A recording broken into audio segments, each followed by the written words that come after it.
everyone, welcome to Audiobookish. This is an audiobook review and discussion podcast. I'm here with Poppy Knight. Hello. And our guest today is Kelly Urgan. Kelly is a freelance editor and writer based in London. She's the founder of Integrity and offers manuscript critiques, developmental line and copy editing. She loves medieval, historical and dystopian fiction. Recently, she's taken hiatus from monthly writing to develop several larger projects for a blog, The Editor Who Reads Too Much. How are you doing, Kelly? I'm doing good. How are you guys doing? We are doing well. So we're going to talk a little bit about what your favorite audiobooks are, but I just wanted to kind of ask you a few questions about things. So you're a freelance editor, and kind of one of the questions I wanted to ask is, what does a freelance editor do? Well, every freelance editor you ask will answer slightly differently. But I can say for the majority of people and myself that do freelance editing, we are people who, like, I've never worked in-house, but I know several that have worked in-house and then have, as things have changed in publishing, copy editing has been, outsourced. We've left the office. And so, we do all those, little checks, the grammar, the punctuation at the copy editing level, or if it's an independent author looking for help to create their book, we do like developmental edit or manuscript critique to kind of help them get the big picture things first before moving to the copy edit. Yeah, we just try and help make authors realize their, dreams for their book. So awesome. And kind of we met through the SYP, which is the Society of Young Publishers. I think we're both still members of that. You kind of had a role within like the events team of the SYP. That's correct, isn't it? Kind of like last year. So I just wanted to ask, kind of how that went. So I arrived in London in August of 2019, and I knew I wanted to start meeting more people in publishing, because when you're freelance, you're just on your own. So, I wanted to make more connections, and I found the SYP. I joined in August or September of 2019, and then I think in December they had the applications for the committee. So I just sent one off and joined the committee for 2020. And of course, we had one meeting in February before everything was pushed online. So it was a bit of a struggle to do much. We did our best and we had a good year for what it was. So, but this year I took a step back from the committee. I said, I'll wait till we're back in person, which has been a little bit longer than we all thought, I think. But the SYP has been a wonderful resource for getting to just know people in publishing, getting to know new people, as well as, people who were in the SYP when they started and now they come back and help others. It's been a great place just to, if you're fresh off the boat from anywhere, either, international, or if you've come to London, or actually they have so many different groups now, the Southwest, and they have up in North, they have Scotland. It's just the right place to meet people if you want to get into publishing. Yeah. And I think, last year was kind of a difficult year to run networking events, but I think the SYP, from my perspective at least, did a really great job in running kind of virtual events and making sure they gave as much opportunity to people to network as they could, given the circumstances. And I think it was, it's kind of funny with these virtual events, how in an odd way they're democratizing, because you don't need to travel in down to London. You can just, log on and meet people and stuff like that. And if you kind of suffer from social anxiety like I do, you're not kind of like, your heart doesn't start pounding because you're in a room with crowded lots of people as well. So there were kind of advantages and disadvantages. So Poppy, should we kind of get into asking Kelly about her list of favorite audiobooks? Yeah, no, definitely. So like, what do you like about audiobooks, I guess? What got you into them before we jump into the rankings of the top recommendations? Yeah, what's your relationship with audio? It's kind of it's not a funny story, but it's my audiobook story. So you get scared. So back in the early 2000s, 20 years ago, which is very scary. So I was born and raised in Albuquerque, New Mexico, but I went to university in Oregon, which is just north of California. And that's a 2-day drive, Right. So I remember one summer I was traveling from Oregon to home, and I was in the middle of Utah, in the middle of the desert on a straight highway, and I was not able to stay awake. I was like, this is so bad. So at the first rest stop, I pulled off and I I grabbed a Red Bull and I'm like, this is not going to do it. So I was looking around. I was like, what can I do? What can I do? And there was this, kind of rack in the back of CDs and audiobooks. And I was like, oh gosh, can I handle an audiobook? Because I mean, this was 20 years ago. They weren't a thing then. So I grabbed one and I put it in, and I didn't need the Red Bull. I was hooked. And the book, it was called Self-Made Man, My Year Disguised as a Man by Nora Vincent. And it just opened my world to her, like, journalism, to audiobooks as a medium. It's still my favorite. I still have the CDs. And it was just the right book at the right time. So Oh, that's really cool. So is that on your top list then? Yes, that is. Awesome. Yeah, weirdly, I think maybe we might have got into audiobooks at a similar time, but I was not of driving age as in 2000, but similarly kind of like cars and stuff. So my mum put audiobooks on while she was driving and we were in the car. And yeah, that's one of my kind of love of audiobook memories too, is car journeys. Yeah, if you're somewhere and if you're a kid and you're not able to like enjoy the part of driving, like being able to listen to something enjoyable is really nice, I think. So yeah, for sure. Cool. So yeah, let's get into your first pick on your audiobook list. What's it about? Should we listen to it? Well, so I will say that the number one is Self-Made Man by Nora Vincent. It was just, at the time when, I was a young 19, 20-year-old, and I had never thought about what it would be like to be a man. And for this woman to dress as she, because, drag was a thing back then, but, it was usually one direction. So this was a different direction. And I just thought it was enlightening to see how this woman went through different experiences as a man versus, I'll never forget, I won't give anything away, but I won't forget when she's like, she had to go into the men's bathroom. And it's just like, oh my gosh, the experiences are so different for men and for women. And now it's, in the US, we had this big thing with kids who are trans not being able to have their own toilets. And it's something that seemed really small to me at the time has now just become so important. And she, in her book, was the first one to introduce me to those kind of ideas. So yeah, I just can't get over how much I really liked that book.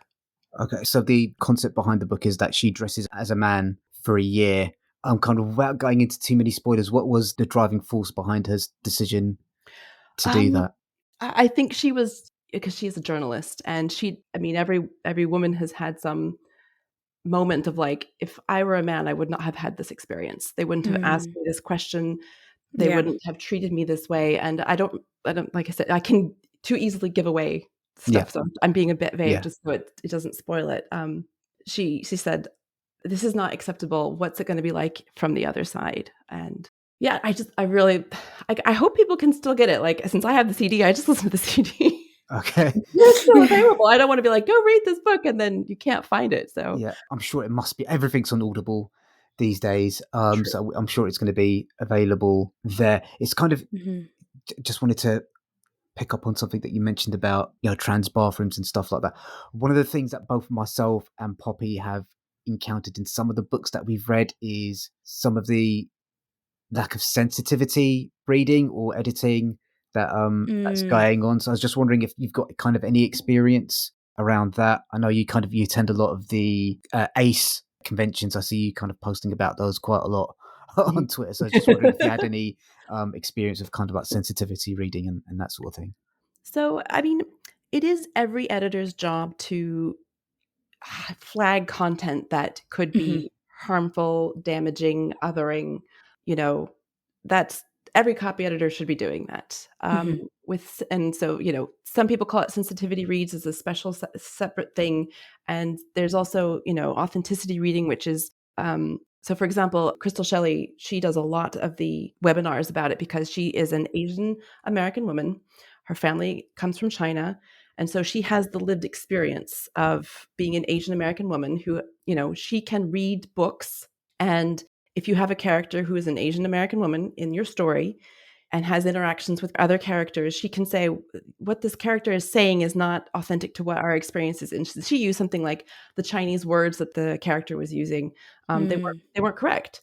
And so because she has the right background, she can do that. For example, I can't do a trans sensitivity read. I can't do it for, LGBT. You need to find an editor who identifies that way, who can say the experience you're writing about or portraying is not authentic, or it's not representative of, the group. So, because it happens all the time. People are like, I'm going to put in a gay character for, whatever reason. And I've edited books where I've had to say, you need to have somebody else read this who identifies this way, so you're not harming them as a group, and see what they say. And so even after I've done a copy edit, I will still suggest a sensitivity read if I think it's necessary. Yeah, I think it's tricky, I think, because like you don't really want to put like limits on what people feel, the freedom to kind of express themselves in writing about different subjects, but at the same time you do need to kind of be aware of the fact that you shouldn't unnecessarily go out of your way to upset people, is what I'm trying to say. And if going to a sensitivity reader or someone who's suggesting that, I think that's probably something that should be picked up on by a few more writers. I know there's kind of one big example that blew up recently over Twitter, a couple of weeks ago around race and stuff like that. So yeah, I think it's just, it's just good practice at this point. So yeah. And what you're saying about like, intentionally, but it's even those, non-intentional things, because if it's not the circles you're in, the experiences that you've had personally, you kind of can, through no fault of your own, not as like a fault thing, you can not know that something can be, harmful, and that it's based on stereotype rather than experience, and those kind of things. And therefore that's why it's really important for people not to think that they know it all, and that intentions are all that matters, and get that second opinion and stuff like that. So it's really nice to know that people involved in the editing process and the copy editing process like yourself are trying to move that forward and aware of the responsibility that is, I guess. Yeah. I mean, it's 9 times out of 10, I would say my authors just don't know. They just haven't, they haven't thought about it that way. And when I was like, oh, just have you thought about it this way? They're like, no. But also 9 times out of 10, they take my recommendation. So it's about education.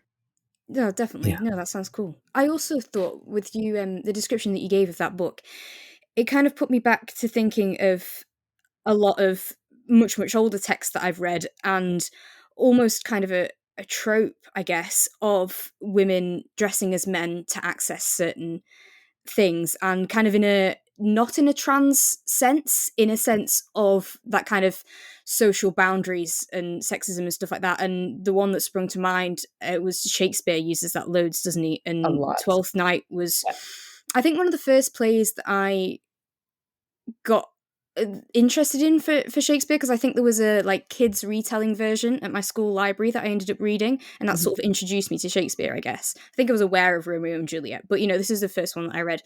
And I guess it's kind of interesting to think of that in that fictional sense, and obviously Shakespearean time sense, but to hear of a real life, more modern instance of that, I think must be really quite interesting. Yeah, it definitely is. And it's funny that you said that, because even though I had read, I had a literature class where I had to read Shakespeare, and Twelfth Night was one of the books, but I wasn't able to make the connections in the class with the literature. I was just like, okay, here's a story, here's some people doing some things. And, like, placed in the modern context, it was like, hey, I understand that story a lot better now because of this other, story I've read. So, oh yeah, cool. What was it that you did at uni? That's funny. I was a geology major at first. Okay.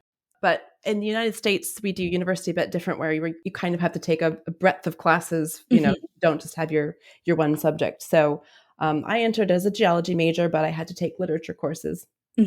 And my first English professor, like, he literally walked me down to what was called a writing center. He's like, you need to be a volunteer here. And basically what the volunteers there did was helped other students with their writing to get, better grammar, better clarity, better, analysis, better, so he was basically telling me what I should do for my job, but I wasn't aware to like connect the dots back then. Wow. In hindsight, it's like, oh, I could have been doing this my whole life if I had just been a little more aware. So, but So after my first year of geology, it was like, I'm interested in this. It's not my passion. And I then switched to English because I'd had some amazing teachers who just Yeah. revolutionized how I looked at it. And so I did end up with a triple degree in English, German, and international relations. So, Fair dues, quite a good mix. Yeah. And it's interesting, isn't it, how sometimes some teachers are just kind of what makes it click mhm, and things like that. And I had, I guess, in some ways, something similar in that throughout my education, I was really interested in literature, in books and stuff, but also in science. I really loved science. But when we get to like 16, mhm, you don't have to do this way, but normally if you go on to college and stuff, you'll kind of narrow it to either 3 or 4 subjects usually. And I kind of thought at that time, okay, I really love my science, I really love learning it, but what do I want to do as a career? Like you were saying about moving to your job, and I kind of knew publishing was what I wanted to do, and therefore, yeah, left those more sciencey things behind and changed direction with how my education was going to go, or like narrowed it, I guess, in that way. But yeah, interesting. Yeah. it's hard to make life decisions at 16, though, isn't It it? is, yeah, definitely. Yeah. Why 16? Anyway, so what's the next book on your list? Okay, the next book on my list. It's so funny that we were talking about Shakespeare because the next two are kind of adaptations of Shakespeare. Ah, So yeah, so every book has a little story with it. I'll try to keep them short, but oh, go for it. It's why we're here. It's all good. so when I was living in Japan after I graduated, I met people from all over the world, and I met this friend from Australia who really had this thing for Richard Armitage. And if you guys don't know, that's the guy who plays oh gosh, what is the head dwarf? Forain or Thorin. Yeah, Foreign? Yeah. yeah. Thorin. Yeah. So she had a big Oakenshield. Yeah. yes, Oakenshield. There we go. She had a big thing for him, but she knew I liked Shakespeare. So one day I get this email from her. She's like, "You are going to love this audiobook." And she had sent me a link, and I checked it out, and it was Richard Armitage reading the novelization of Hamlet. So it's Ah. not a play, it's somebody kind of made it into a novel form, and he read it, and it's amazing. Oh, that's really cool. That's one that I went on a school trip to see a stage version of that. And I can't remember if we'd actually like read it. I don't think we'd read it before in class. I think it was kind of just that we were going to Stratford. We went to the RSC and we're watching basically just whatever was on at the time. Mhm, And yeah, and I'm pretty sure we didn't know what was going to happen because then with like the play within the play mhm, part of it, and it was very, because it's obviously it's about this kind of like sexual affair that's going on, isn't it, with his uncle mhm. and his mum, and the like actors of the play within the play were Mhm. very physical with this portrayal, using a massive baguette as a phallic symbol, and it was just really funny being sat like a few seats away from my English teachers as this actor was like thrusting his hips with a large baguette, waving around. So it was great. It was a great trip. So yeah, that's cool. Yeah, I don't know what it is about Hamlet, but when I went to see Hamlet when I was studying my A levels, there was also kind of like full frontal male nudity in the Hmm. performance that I went to. So I think it might be just something about that particular that particular play. Did you feel you were missing that from the audio? What you're missing from in that sense, you get in other senses, I Yeah, think. Okay, what kind of ways? So I think people who like literature, who like Shakespeare, we Hmm. it takes an effort. You don't just sit down and Mm. understand Shakespeare. I've seen the play in person live, I think close to 12 or 13 times. And I've seen all the movies, but each time I'm like, "Oh, I didn't catch that line before. That means." Right, yeah. Whereas in the audiobook, it's a novel. It's not a play, it's not, it Hmm. doesn't use Shakespeare's language, it's just the story, and it's much more accessible. I feel like, gosh, I wish they'd done more of these. Like, I don't wanna take Yeah. away from Shakespeare, but, once you've seen like, sometimes once you've seen it, you're like, "Okay, I think I can understand this a little bit better." Once you Oh, start to definitely. go back and read, it's easier. So For sure. I remember when I was doing some for literature, I developed a system of having a recorded version, like the stage play. So luckily there was quite a lot of those I was able to access through my uni, and then the script by the side. And that was so helpful because even though you could claim, okay, maybe I wasn't reading it, I was more watching it, but you can understand it so much more when you see how someone's interpreted it to put it on stage. And yeah, it really does help that barrier of languagey stuff where you miss things. Yeah. So, I mean, there's two things I want to quickly talk about. Firstly, like Richard Armitage has got a really beautiful speaking voice. He did one of my favorite things of the past couple of years, which is the Wolverine podcast. Those are really good, and he does a superb performance as Wolverine.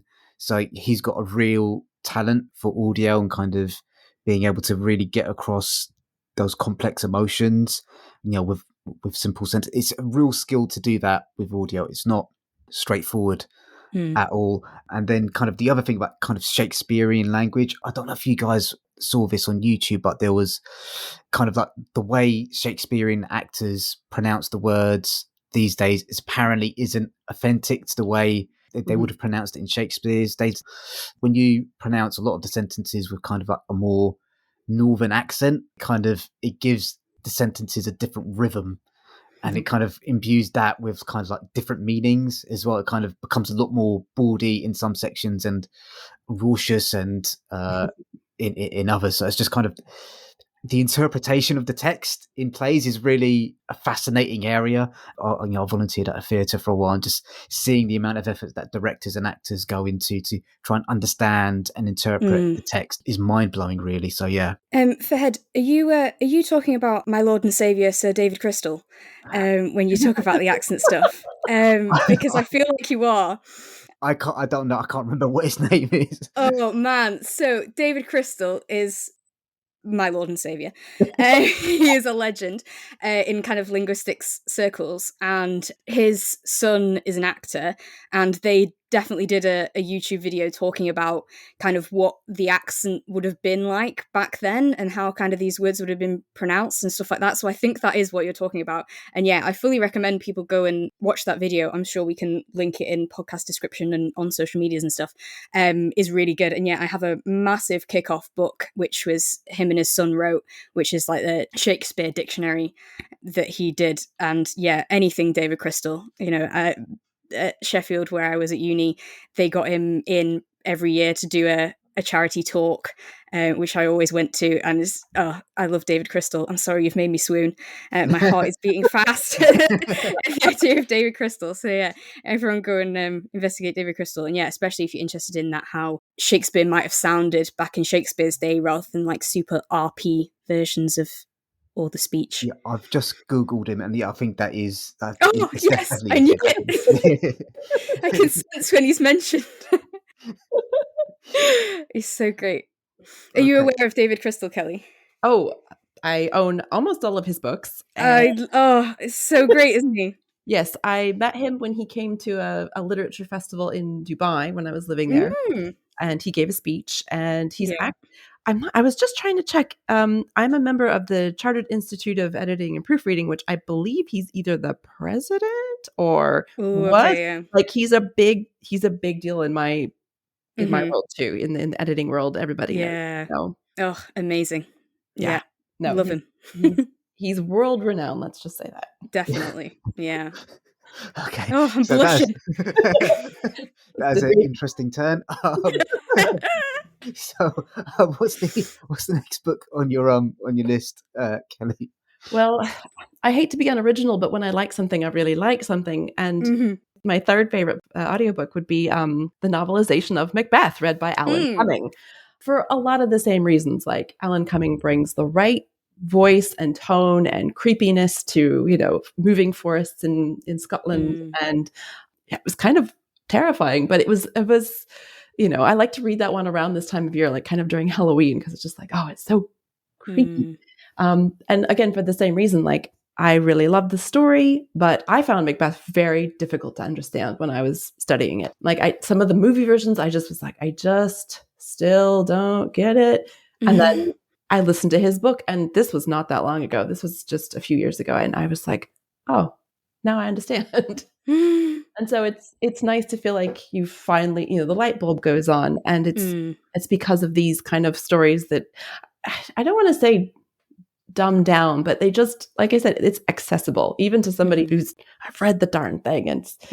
And sometimes when you're at the play, like I love going to the Globe, and you can stand there and listen, and like you'll get a scene or a moment. I'll be like, okay, this one I understand, but I missed the one after it because I was still thinking about the one before it. And, so yeah, again, for the same reasons that I like the Hamlet, is just that I get it now, and it's enjoyable. I know a lot of people who don't like Shakespeare because they struggle through it, and so I'm like, listen to this, try this one. So yeah, I think it's curious you mentioned that about Macbeth and not getting it. So I studied Macbeth at school, and we studied maybe 3 Shakespeare plays at school, I think, and that was the one I did get because I can understand the themes of ambition and greed and regret and revenge. The one that I really didn't get along with was Much Ado About Nothing. It was just, I don't know if you're familiar with that. I didn't understand why anyone was doing anything. I was just really confused about. Yeah, that was one that I used my uni system for, and it was actually a version of it with Robert Lindsay in that I watched. And yeah, I was definitely glad that I had a visual performed version of it alongside the text, I think. So yeah, I'm not going to say I fully got it and I'm an expert on it, but it definitely, you could definitely follow the story and see what was going on and stuff like that. Yeah. I mean, it is kind of, for me, it's the film adaptation that I've seen is the one with Denzel Washington and Keanu Reeves. And for me, it's just the abiding memory of kind of how handsome those guys looked in their outfits. I was just like, God damn, I'm never going to look as good as those guys. Kind of girls in my class kind of almost swooning over them. Not as much as me and Kelly over David Crystal, I can tell you that for now. I also have a bit of a funny story how I was introduced to the Scottish play. It was again like a kid's version, but this one was like sci-fi. So you know how it's like, no man can kill you. It's like, well, I'm not a man, I'm a robot. that was the twist in the very first version that I had. So then when I ended up at the actual original, I was like, what, there's no robots? What? Why are there no robots in this? What's going on? So are there any robots in the audiobook novelization? No robots? Oh, sorry. Is it the same narrator? No, this one's Alan Cumming, who is a fantastic dramatic actor, and it's it's odd that you say he's a dramatic actor. I've always associated him more with like his comedy stuff. So yeah, that he's an excellent actor either way. I think I say dramatic because the last play I saw before lockdown was Endgame with Alan Cumming and Daniel Radcliffe, and by Samuel Beckett. And I'm just going to admit this to the whole world, I had no idea what was going on. But Alan Cumming was incredible. Like, when you talk about suspending your belief, you're just like, you felt like you were in the room with this kind of guy that was just not, wow, what's happening on stage? And so it was very dramatic. I loved it. And I think since that's my last impression of him, and it kind of carries over from his Macbeth reading, because I'm not familiar with him so much in the comedy stuff. Yeah. I didn't know who he was until I got to the UK, really. Because sometimes you get audiobooks and you just listen. You don't pay attention to, I'm like, I don't know who the author is. I don't know who the reader is. I'm just reading this book that I really wanted to read. And so now I'm, during lockdown, I started connecting dots. I was like, oh, that's that person. And, oh, they did that too. And, oh, wow. Now, I've got all of Richard Armitage's audiobooks, lined up, queued up, because it's just I love the experience of listening to him. Yeah. Yeah. What's the next book on your list? So I don't know. I'm just not a very original. Number 4 and 5, it's a tie because it's the same book, different readers. Okay. My favorite Harry Potter book is Order of the Phoenix. And so I'm quite partial to the Jim Dale versions because that's what I heard first, the American versions. And I know everybody in the UK is just gasping. They're like, oh, but when you get accustomed to a voice reading a scene, you're just like, this is this is how it is. This is exactly how I imagined it. He's got it perfectly. And then I got to the UK and I tried Stephen Fry and I was like, oh, it's a different experience. Mm. And it sounds funny to say that, but it's kind of like we're talking about the different film versions of things. It's the same thing. It's like, no, this is the same story, but somebody has a different take on it, Yeah. uses different voices, uses different, tones and pauses. And so, yeah, it's a little bit unoriginal, but I love them both. Like Jim Dale gets a little bit higher, probably only because that's the one I knew first. Yeah, I was kind of, when you said that, it made me think about like covers for songs and stuff, and about how sometimes, not always, but sometimes I find that it's about the one that you hear first that you think is better, even if like objectively maybe for everyone, or maybe even objectively for your personal tastes, maybe one would be better than the other, but often just the one that you're used to hearing is the one that you end up liking the most, I find. But yeah, and then also with you saying about them being how it feels like such a different experience, because someone that I was speaking to recently and trying to convert to audiobooks was talking about how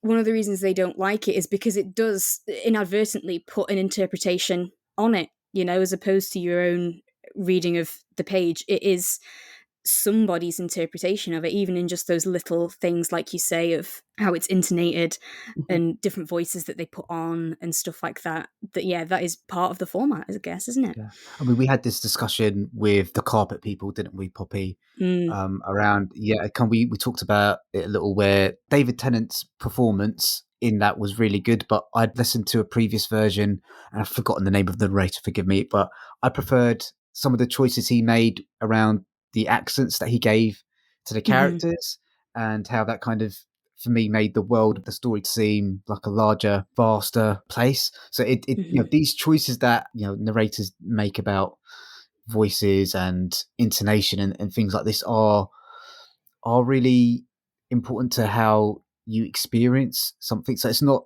a small thing that you're talking about there, Kelly, and having kind of like a preference for one over the other. And it's a good topic to talk about, because I was just thinking, I was like, there are no women on my list, and huge oversight. And also, like, when the author narrates it themselves, is a very different interpretation, because I feel like everybody's going to have their own experience in a book, whether print, audiobook, Kindle, digital, whatever. But I do like it when an author reads it themselves. Yeah. And always you need to kind of get the right one. Obviously, there are some authors who are going to be amazing writers, but reading it just isn't gonna work. It's kind of interesting now. So I have a job in audiobooks. It's very exciting. Still can't believe it. But I've kind of got a first taste of, just various different things that go into it. And sometimes how just authors are really excited about the audiobook being good, and therefore they want to put a lot of effort into it, whether that is themselves reading it or whether that's them taking a lot of time over who they want to read it, whether that's giving us a lot of information as to the things that are going to be difficult in it, the accents that are in it, the way they want characters played and stuff like that. And then some authors who kind of just forget it exists and don't really care and aren't really that bothered about the format. It's interesting.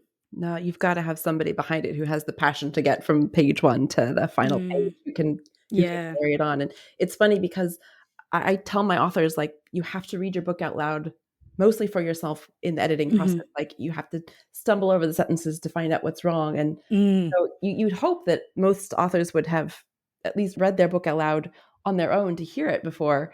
But then moving that into a studio context, and a lot of writers are not going to want to actually do it. They're going to say, no, get somebody professional to give it that extra finesse, which, we all enjoy it, I think. So it's, yeah.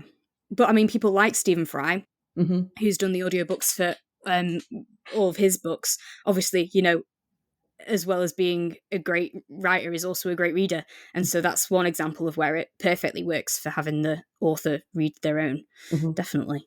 Yeah, then we've also covered examples in the past where there's been like a mix where we've got these full cast audio productions. I'm thinking specifically about his Dark Materials trilogy, where Philip Yeah. Pullman does do the narration, but there is a kind of full cast of actors who do the other voice. And I think it really does depend on the text. There's some texts that can't carry the weight of having a full cast production. There's just not enough there in terms of like dialogue. And it really does depend on like the author as well. And it's kind of interesting what you mentioned there about some authors being really invested in wanting to act a part in the audiobook production. It's a little bit similar to playwrights in that respect, because there's some playwrights that are kind of like, I'm absolutely going to be involved in making sure that you've interpreted the text that's kind of consistent with my vision. And I've come across other playwrights who are like, yeah, just go off, do what you want. I've done the hard bit. And the words on the page. Just go off and do what you want. And I guess that also works with when books get adapted for screen as well. And you have some people who are, properly involved, they're on set, they're really engaged in how the screenplay's been adapted. Maybe they've adapted it themselves, that kind of thing. And then others that kind of don't really care. So our last episode that we did about A Slow Fire Burning, written by Paula Hawkins, who wrote The Girl on the Train. But through listening to interviews about her and about A Slow Fire Burning, I found out that for the film, the location had been changed from the UK to America, I think. And Paula's response to that was just, yeah, that's all right, I don't mind. Which, is nice, because like we're talking about, it's people's interpretation, isn't it? That's what the film is. It's an interpretation of this book. It leaves it open that you could have multiple films of different interpretations, some maybe more faithful. But yeah, I think that's kind of a sense of, it's maybe not caring how it's going to happen, I guess, but it's very happy to hand over the reins for someone to do whatever they want with the text, whereas some are very much, I want to be able to control how my little baby is going to be seen in different formats. Well, that's something I don't particularly work in with, that's kind of a rights thing, but I do tell my authors, every author wants a movie deal, I always have to say, well, make sure that your agent or your publisher knows what you want and, the level of control that you're interested in, because sometimes it's, even with a book to a publisher, you'd lose a little bit of control. And with, from the publisher to the director or the, down to the guy painting the wall, it could really be out of your control. So you're going to give yourself a little less stress if you just say, let them interpret it. My book is my book. Let them do what they see fit. And hopefully people like it, but people are opinionated about these things. And sometimes it's like, just let it go, guys. It's not the same. Let it be different. Enjoy it for the difference. Yeah. I think we're getting a little bit inside baseball with some of this industry chat, but I was at a networking event, and audio rights is such a big thing now these days. And there was, I can't even mention the names, but there was one person that was trying to acquire this book, and the company that they work for has kind of got like a 360 rights thing. So they want to acquire the rights for the book, the rights for the audio, rights for the film, and all that sort of thing. And they couldn't go ahead with the purchase of the rights because Amazon had come in and offered a stupid amount of money for the rights to the audiobook. So they just couldn't kind of like go ahead with the text. So it's kind of like, it's interesting how these rights issues mean that certain things are going to be published somewhere rather than somewhere else, and all these sorts of things as well. That's really interesting. Wow. Just when someone comes in with a lot of money, and what happens at that point. Yeah.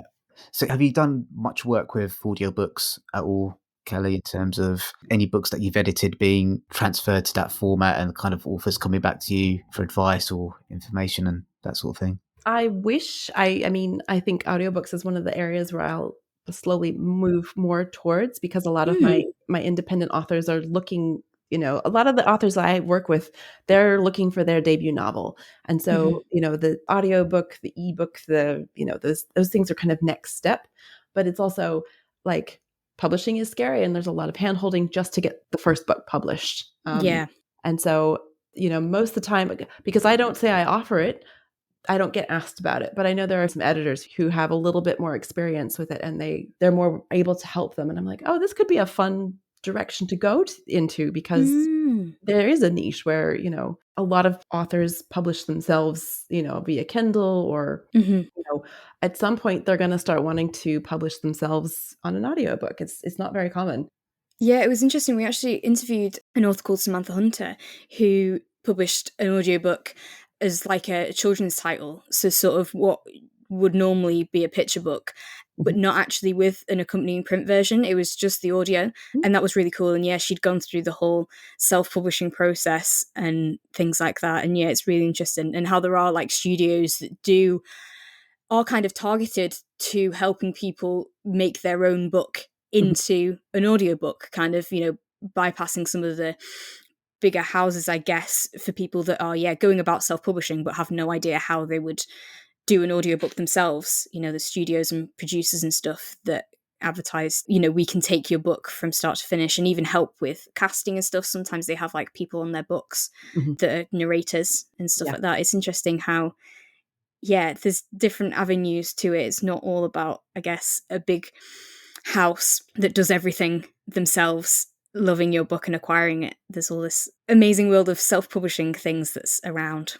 It is. But I think the reason that it's a lot of independent authors haven't gone that step is because it's a big step. Like, navigating just, okay, what do I do? Like, most of the authors, I'm like, hand me their book, and they're like, what next? I'm like, oh, you're kidding me, right? So, no. Okay, let's get a book designer, let's get a formatter, let's get a cover designer, let's get, do you have any kind of marketing?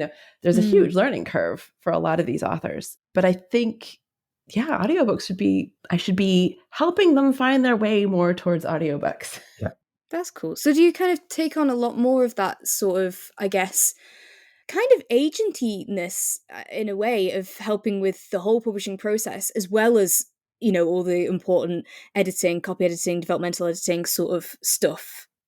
I'm a small outfit just myself, and that would be a really big step. So no, but I have, a big network of people that I'm like, you need this, I can refer you to this person. You need this. Got you. Yes. Yeah. So it's more of a referrals kind of thing at this point, just because, I consider myself still pretty new to professional editing. I only started in 2016 and then didn't actually really take off until 2019. So I've just stuck to editing, mostly because when I arrived in London, I thought, okay, here's my chance. I'm going to get into publishing and join the SYP and did all the events. And then kind of learned, I was like, I'm actually really happy where I am. I don't have meetings. I don't have, that was kind of the deal breaker. I was like, I don't want to ever go to a meeting ever again. And so I'm going to stick to this freelance editing. But as I go, I am finding areas where like, nobody's helping people with this, or the authors I'm working with don't, you've just opened this door to me. Like, why aren't they doing audiobooks as well? That's a great thing for them to be doing. So yeah, that's really cool. And like, you're saying it as in, oh, I don't do that, I kind of stick to this.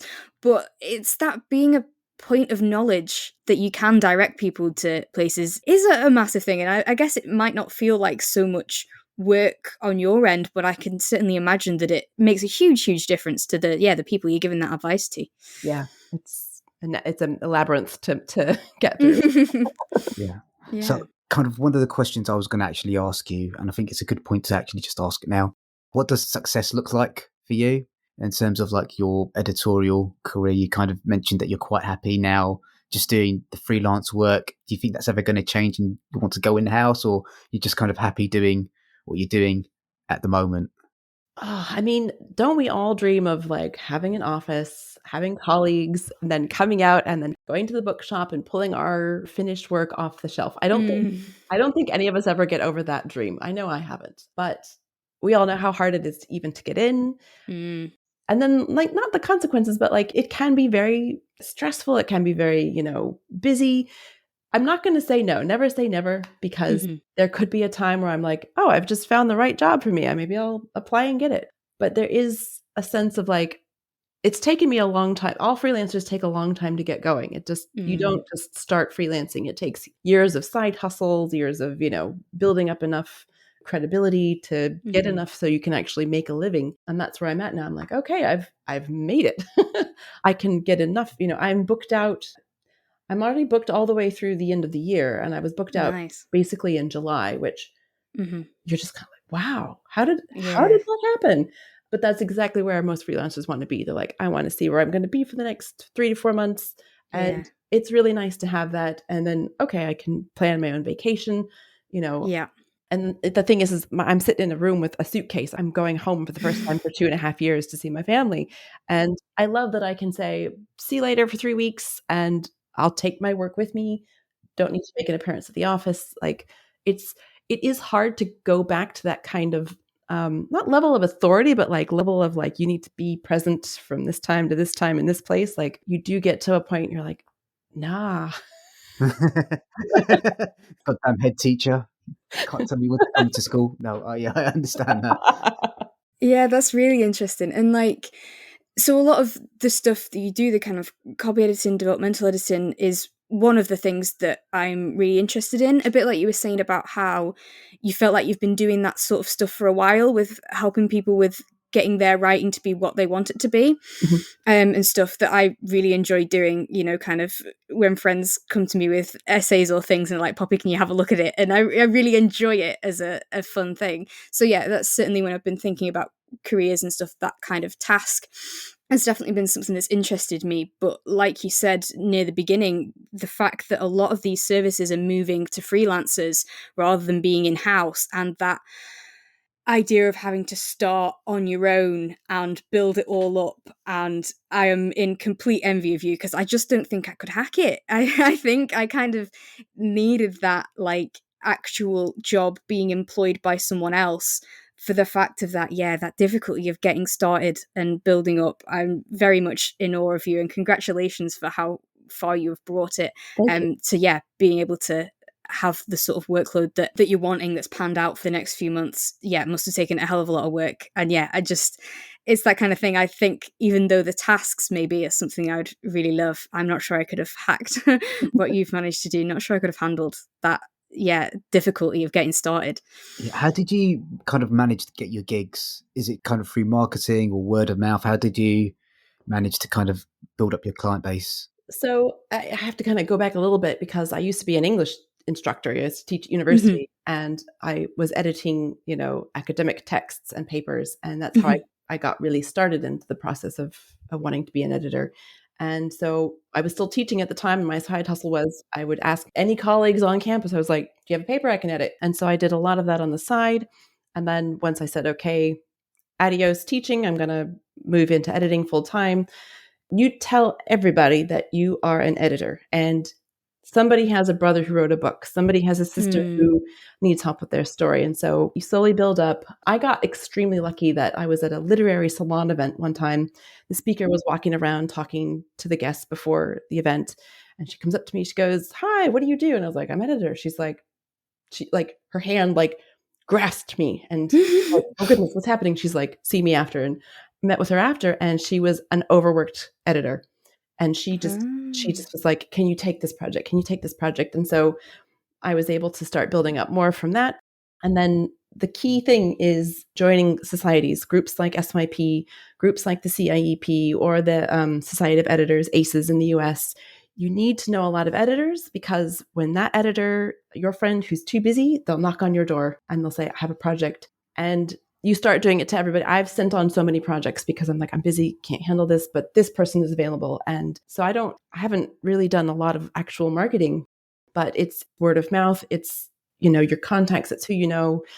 I still get from time to time people from my academic life going, "Hey, are you still editing? My friend finished his book." And so, Mm. it goes back from day one that you start to do something, especially as freelance. You announce it to the world and somebody will remember, and those things come back all the time. So that's worked well for me. It doesn't work for everybody, but that's how I got my start. Yeah, wow. Yes, that's great. Cool. So I've just got a couple of last questions. So outside of audiobooks, kind of what have you been reading lately for pleasure? I realize you read a lot for work, but what have you been kind of like reading for pleasure recently? I've been reading any and every book about the plague. Okay. See, I was wondering this when Fahad mentioned about you being into dystopia stuff. I did actually think at that time about asking how are you finding that at the moment, because I am running away from anything that remotely connects to the current situation. And there's loads of stuff, and like I think I started Sweet Tooth on Netflix without realizing that it was a pandemic based thing, and I'm running away from anything. So you're really diving headfirst, I guess, then Yeah, from that. I'm full on elbow deep. Okay. And what are you going to be doing next? Is there any projects you want to kind of shout out about in terms of books that you're editing and that sort of thing? Yeah, well, because of client confidentiality, I'm not allowed to say anything. But eventually, when they're ready, I'll have links on my website and I'll be able to share more. But I've just finished a medieval fantasy novel that was fantastic, and I'm currently working on an epic fantasy that is, oh my goodness, I don't even know how to describe it, but it's a mix of everything you want in like fantasy, zombies, and action packed. So that's really fun. Nice. And then I have a Celtic book coming up soon, followed by a fairy tale romance. It sounds like a good mix of projects to be working on. Yeah. Yeah. So is there anything that we haven't talked about that you'd like to talk about? Any questions we haven't asked that we should have? No, I don't think so. I mean, I think you usually ask people about their favorite podcasts, though. Do we? I think so. Should we ask that? Have you listened to some episodes? We definitely did do that for Rebecca. Yeah. Have you listened to our podcast? Oh my gosh. Yes, I have. And Rebecca was the last one I was able to listen to. Yeah. So. Oh my God. I feel like, oh wow, people listen. That's amazing. Yeah. Did you like it? Yeah, of course. I think they're great. It's just the right. Yeah. No. Well, thank you. Well, yeah. What podcasts are you listening to? I have to give a shout out to Rex Factor. If you guys haven't listened to it, if you like history at all, these two guys, Graham and Ali, they take you through all the kings and queens of England, Scotland, and they just do it in a really fun way. So you get a little bit of fun and a lot of history, and I really enjoy it. So I always try and give a shout out to them because it takes something that can be boring like history and makes it like, oh, this is actually something worth listening to and knowing about. So yeah, there are kind of quite a lot of fun history podcasts. I think my favorite one recently is We Have Ways of Making You Talk, which is a World War II I've seen that one. podcast. Yeah. So that's also quite good. So Kelly, can you please let our listeners know where they can find you, where they can hire you, and where they can kind of like follow you on social media? Yeah, everything's linked to my impossible to say name, Editegrity. So you can find me at editegrity.com. I'm at Editegrity on Twitter. I don't really use Instagram very much. So those are the two places I hang out most. Yeah. So yeah. Well, you need to get on TikTok as well. You guys need to do an episode on that because I'm a little bit afraid of TikTok. Oh, I cannot help anyone out on that. Yeah. See, I'm only saying that half jokingly because my TikTok feed is filled with people talking about how the English language doesn't make any sense and kind of like editorial advice as well. So I'm only saying that half jokingly. Kelly, thank you so much for taking the time to speak to us. It's been a real pleasure. Poppy, any closing thoughts? No, yeah, just thank you so much. Thank you for listening and thank you for being on with us. It's been really fabulous. And so, yeah, good to get to know you and chat about these interesting things. No, thank you. I love it. Love the podcast. Keep it up. And thanks for having me.